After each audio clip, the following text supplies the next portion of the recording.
Good evening, everyone, and I'd also like to extend a very warm welcome this evening to our Scottish Parliament in our proud capital city of Edinburgh. And it's an honour for me to host the Institute of Cultural Diplomacy here this evening as part of the Scotland Forum of 2025.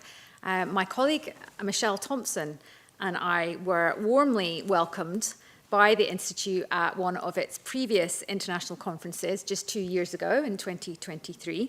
And I recall, I'm sure Michelle will remember this as well, how interested Mark and many of his colleagues were in Scotland. And so it's my pleasure to reciprocate and welcome him and the rest of the team to Scotland and to our national parliament this evening. So as parliamentarians, we have the honour to work with colleagues in civil society, both at home and across other democracies, and to help to really shape the societies that we live in and to uphold the structures on which democracy depends. And in this historic city of Edinburgh, renowned for the Enlightenment, for learning and for debate, and also, I think, in Scotland, an outward-looking spirit, we bring this proud legacy to this gathering this evening. And I believe Scotland's legacy really is one of entitlement to things like education, to participation and equality of voice. And that legacy really lives on today.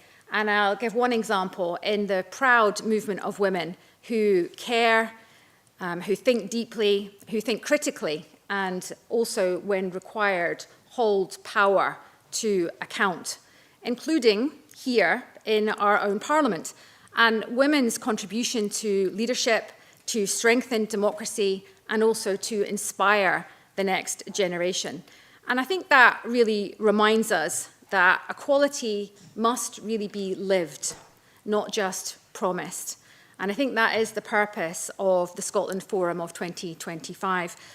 Because, as we all know, women in the world, in different countries, still face barriers to their contributions and even to their fundamental human rights to participate, for instance, in education and even to speak freely. And this is an abhorrent breach of women's human rights. And I believe it does create waves of consequences, both for individuals, but also to societies as well. Here in Scotland, 34 women wrote a book documenting 5 years of struggle for women's rights from the unique perspective of individuals and also shared experiences of challenging their own government. I'm proud to be one of the authors of The Woman Who Wouldn't Wish, and I believe that there is another author here this evening. I think I saw Joanna. Yes, I see Joanna there as well. And wisht is a Scots word, and it means to be silenced or to be quiet. So I believe we shouldn't wish. We should never be told to be quiet, because we need women's contributions. We need their voices, we need to hear them.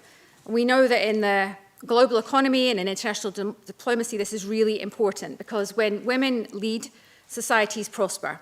When women are empowered, economies grow. And when women sit at the table, diplomacy is stronger and peace endured. But we're not here just to restate what we know, we're here to act. And so WG10 is about moving beyond advocacy to finding solutions, to building alliances, and to turning dialogue into lasting partnerships. So the networks that we can create here in Edinburgh, we can carry forward, hopefully back into the lives that we've left behind briefly. Activities led by the Institute are contributing to the development of cultural diplomacy in ways that help shape our world with empathy, with cooperation, and mutual respect that can hopefully transcend our political and our cultural divides.